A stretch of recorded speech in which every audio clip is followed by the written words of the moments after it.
all these hives, just that honey.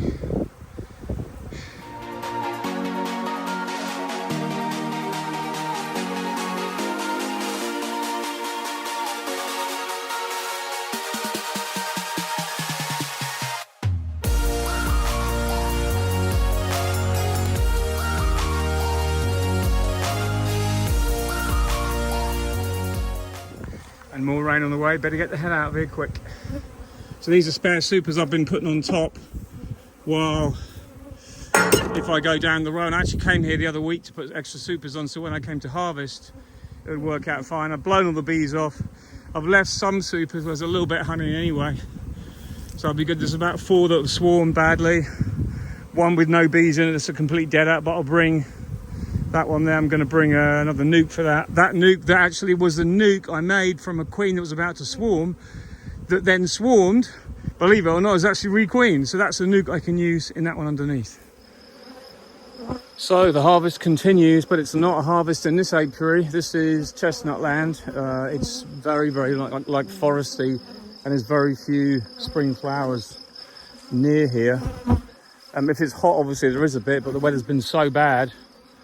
I mean, most colonies are just about alive, but there's an awful lot of bees, very little swarming, and that puts immense pressure on all the colonies because they've all got loads and loads of bees to feed. So in some respects it's brilliant. This is a colony I've just checked, 2 supers on. I put the second super on because the first one was full. Now there's nothing in either of them because they've eaten it, so I've got to come back and dribble some feed all over the bottom frames and then put a little bit in the feeder in the top, but that's got to last 4 weeks, so I'm determined not to let any feed obviously get into the supers, and I'll come back and check it, and I have to change the super if necessary. I mean, but I am kind of like really shocked as to how this year it's been probably the hardest excuse me. It's been probably the hardest year I've ever known for bees. And the really interesting thing is, if you've got colonies right next to rapeseed, literally right next to it, within 100 meters, you would have done okay. If you've got colonies 300 meters from the rapeseed, you probably have a little bit. And like here, there's nothing around. So you've got basically nothing apart from the really early spring flowers that would have given nectar if the weather had been warmer, but they haven't. And there's going to be no miela at the moment. And miela is obviously honeydew honey because it's been so cold, there's no real aphids, and you need like temperatures in the 25 to 28 degrees C. That's 70s to 80s for that. So I came into this apiary thinking, oh great, yeah, I've got 2 supers on that hive there, 1 super on each, everything else. And basically there's nothing to take. And what I'm leaving is still, if you ask me, oh, how much would you leave? So say you've got a super that's got a little bit in it, would you leave that for the bees? Yeah, of course I would. There's not even a little bit in the supers left. They are empty. So I'm extremely worried that these colonies can collapse. I'm coming back like tomorrow, and I'm going to be feeding every day this week. I'm so glad I bought that feed, because you just do not know, you do not expect it. And it kind of catches you by surprise, you know.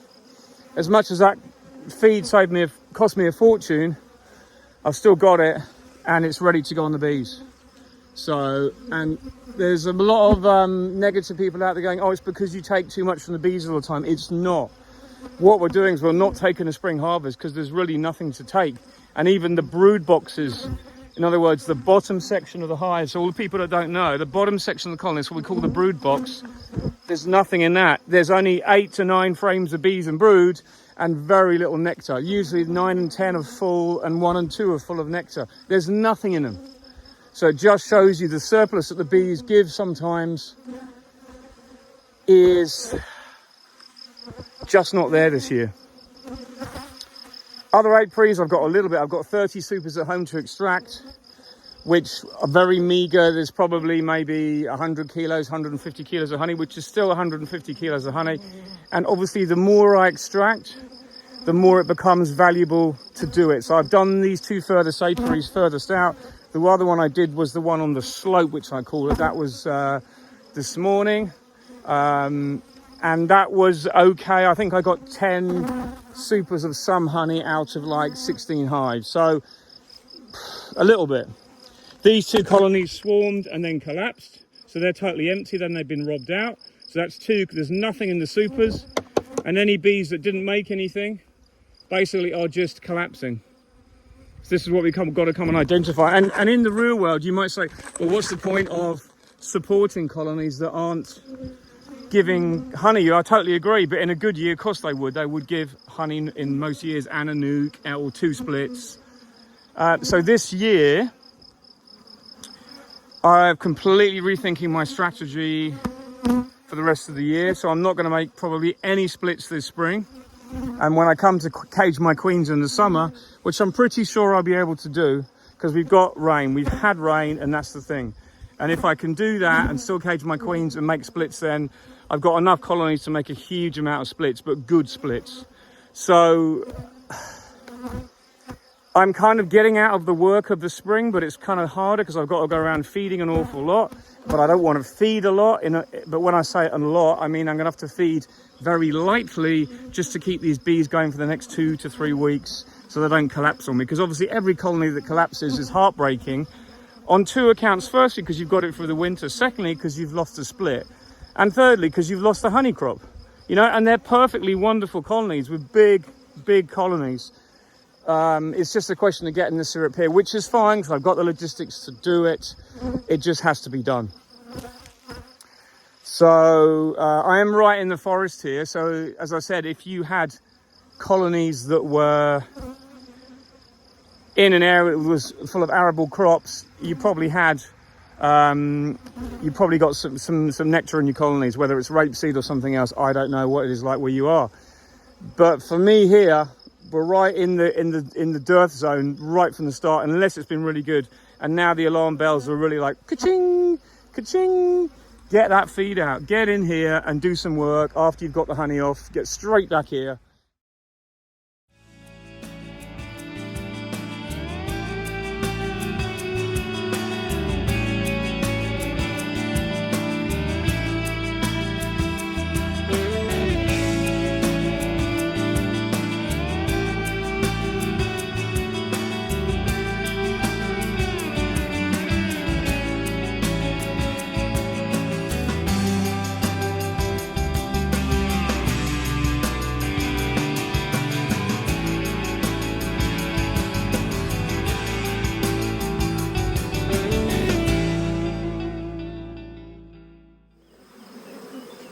Just drag a frame out here so you can see.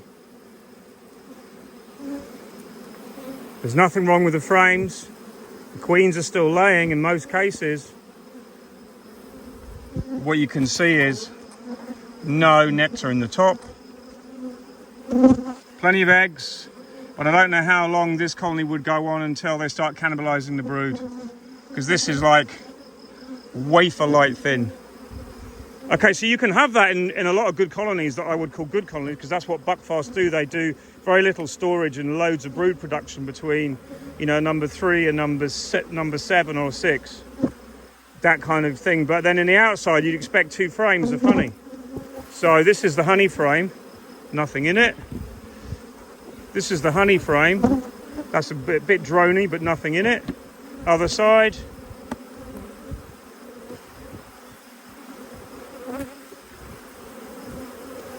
That's the honey frame. Oh, there's some brood. Yeah, okay, fair enough. But she's laid brood into that one. Let's have a look at this other frame. Nothing in it. What a surprise. So you can see you're sitting on a tinderbox waiting to just collapse. That explosive, or that opposite of the explosion of the bees, and your colony is dead, and you come back and there's nothing you can do, and it's just heartbreaking.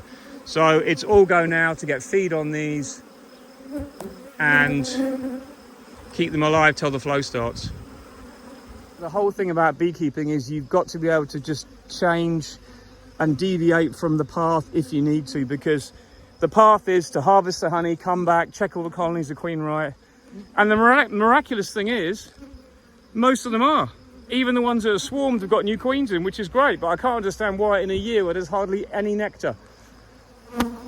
But so you follow that path and then you arrive at a certain point, and the certain point would be getting ready for the next nectar flow. But we've got to do a different route now to that next nectar flow, which we still think will come. And it could be exceptional because we've got moisture in the ground. We just don't know, but you have to kind of leave your options open. So I'm incredibly disappointed, but at the same time, there's not much work to do here apart from get back with the feeders and make sure that I can get all these colonies. There's one or two that aren't queen right, but not many, and they may well have queens in. You always get that big problem this time of year where you're trying to get swarms in boxes, but the swarming has stopped for us. You're worried about, there's not, you know, your honey you've got to get extracted before it crystallizes. You want to be in the apiaries, but you can't. So all those things are still as normal, but there's less honey to extract and there's less urgency. There's more urgency to be in the apiaries now because there's no nectar. Just kind of food for thought. Just the way I'm thinking at the moment. The other thing is, everything is this stuff at the moment. This is broom, common broom. You can see it everywhere. There's lumps of bright yellow. It's actually called cistus or cytisus, the common broom. And it really does yield loads of pollen. If you go in front of a colony, you'll probably see a bee that's completely covered in pollen going back into the hive. There's a lot of drones flying here today. But there's not so many with pollen at the moment, but there was earlier on. There's one there, quite a few going in this one. Every now and again you see one completely covered in it. There we go, there's one just gone in there. And one's just flown out, and I don't know what, there it goes back in. You can see the bright orange of that pollen, there it is. But the bees get completely covered in it, there you go. So that's what's around at the moment. There is other stuff, but not a great deal. And we just got to keep the bees fed until the flow starts and hope that it does. Because to be honest, it's been one of my worst years ever so far this year. Last year was bad, but at least we had some nectar. So here you go. Here's the bees that have come back from the broom. You can see they're all completely covered in pollen. And that's what you see all the time. There's even bees on the top here, look. So there you go, just to give you some idea of what's around at the moment. Cistus or cytisus, common broom. It's a very handy plant for pollen. The bees absolutely go nuts on it. And maybe because the ground is wet, it will yield a little bit, but it's very difficult to tell. The good thing is I had a swarm there. And right over there behind the truck, there's 2 Christmas trees. In the furthest Christmas tree, I had a swarm, a big one, and I stuck it in a box, and it's still there, and she's laying, so that's something saved. This one is saved there. There's a queen, brand new queen in this nuke that I can transfer in one of those empty hives. So it is doom and gloom, but it's not all doom and gloom. I've got beautiful colonies that are just so light on fuel. See, there's a little bit of honey in this one, or hardly anything. I've just damaged some of the corner there. But this brood, the pattern is beautiful.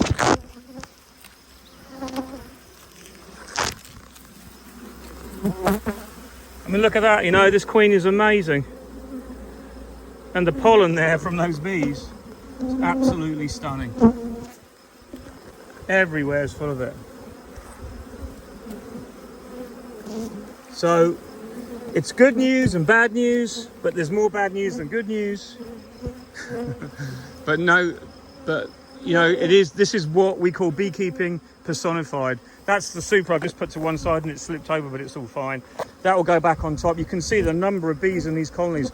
If we have a good nectar flow, this colony will fill 3 supers, and they will not swarm after June or after the end of this month, after May, because it's in their interest to start building up for the year. Very few go later in the year. We might see a few because there's a lot of really big colonies, but I doubt it personally. One of the questions I get asked a lot is, what do I reckon, clearer boards or blowing the bees off? So personally in the spring, this is what I do. I put all the supers on top of the hives. Usually I've got someone to help me because often I have more supers than this. You can see it's pretty slim pickings for all these colonies. But the one thing about this is if you blow the bees off, it's relatively quick and I'll be out of here within half an hour and gone. If you use clearer boards, two things that I don't like about the spring with clearer boards. One of them is the fact you've got to come and do two operations. You've got to come in, put the clearer boards on first, then come back after and take the honey off. And that one operation is only to take the honey off, because you've got to get out a bit quick because they start robbing. But with this, the idea of this is you put all the bees above the colonies. There's relatively little robbing because all the other bees are open at the same time. And there's a lot of bees in each colony, so they're not interested in robbing out each other's frames at the moment. There will be a bit of robbing when I start to blow the bees off, but I'll blow them all off within probably 10 minutes. And then all blow into the front. And that's the other downside of using the blower, is you need dry grass in front, so that and relatively low grass, which this is, so the bees can crawl back up into the hive. But they do all crawl back up, and they never have a problem getting back into the colony. So I would say use the both till you find what is the best scenario for you. In some years I've used clearer boards and found them quite effective. In other years I've really struggled with them. So, you know, it's very much a personal preference. Personally, I think the blower is brilliant for the spring, and the clearer boards are better for the summer, because in the summer the robbing frenzy is unbelievable here, and that's why I think it's really good to do that in the summer. So what type of blower can you use? Well, I've got this beast of a backpack one from Still. It's what I know a little bit about these, because I used to use these in the horticultural industry when I did landscape gardening. This one is a really good thing, and most of the time the bees cannot hold on when this is bearing down on it. So I've also got a shorter nozzle on this one. I've got a longer nozzle at home, which I would have used when you're doing leaf clearing. Obviously you want to dig sometimes down to get the damp leaves out of the ground. I don't have to with this one. With the short nozzle, all I'm doing is literally holding it up, but I have to hold the box. Now the beauty of using two people for this is one will have the backpack on and lift the hive off. Then you come in, blow the bees off, and as that time is there, someone stands at the front and just holds this forward like that. And then if necessary, opens the leaves of the frames up like it would be if you're holding a book. And you can then part them at the back to make sure all the bees are blown off. But this is lovely to see this, to show you, because it's exactly what the bees do. There's no robbing going on at the moment, and all the bees, and there's only bees there, don't forget. There's no queen in that super. Well, we hope not, but it's unlikely. I would have noticed, but there's only bees there. So when you do blow off, all the bees land on the grass, and some of them take to the air, and there will be a load of bees in the air. But when you've done that, at least all the bees are off the frames, almost 100%. And then what you can do is you can just drive off, because if you get any bees starting to rob, those bees are airborne bees. They're not nurse bees that are stuck on the frames or something like that. They got there, if they're on your truck after, the bees have got there by flying there, so they'll go off by flying afterwards. So I'm going to start this now. I won't be able to show you much because I haven't got my tripod again, but I just thought I'd talk a little bit about the two things that you can do to remove the bees from your supers. The other way, obviously, is to brush your bees off. And if you've got 2 or 3 hives, you have an empty super next to the hive, you take the frame out and put it in the empty super, which works fine. And if you've got 1 or 2 colonies, you don't get any robbing, blah, blah, blah. But when you get into the 10 or 20 colonies, then you start thinking, how am I going to get this honey off quickly? And in the 10 or 20 colony scenario, I would say hands down, it's probably clearer boards again. But when you're doing it this size and you've got a lot of apiaries that you can come in and you want to just blow the bees off and go in one operation, then I would say do this. But there you go, a bit of food for thought. So this is what happens after you've leaf blowed. You see you get thousands of bees in the air. Oh, I've still got one more to do there. I'll quickly do that one. But long story short, you've got to be careful where you blow your bees, because they'll be on the grass in front like there, and they'll all climb back onto the hive, perfectly normal. Just remember when you're picking up the honey from the hive up there that you've got bees on the floor here, that's all. And they'll all make their way in. You just need to pick a day that you've got a guaranteed dry for a little while. But this is done now. I'm really pleased to get this finished. Another apiary harvested, and there's a little bit more honey in these apiary. That's obviously why it yielded a bit. So it's 8, 9, 10, 11, 12 supers I've pulled, and so I don't know how much honey, maybe 100 kilos if I'm lucky. We'll see. But it all adds up anyway. Cumulatively, it's all money back into the system. I'll have to feed anyway, so I might just as well pull this little bit of honey, because obviously the cost of feed is less just about than the honey is worth. So there you go. Some big colonies at the back. A few queenless here to sort out next week and this week. But hopefully we can get them back up and running quickly. 3 or 4 weeks to go till the next flow, and there'll be a little bit of bramble coming now if we get some warm weather. Anyway, catch you later.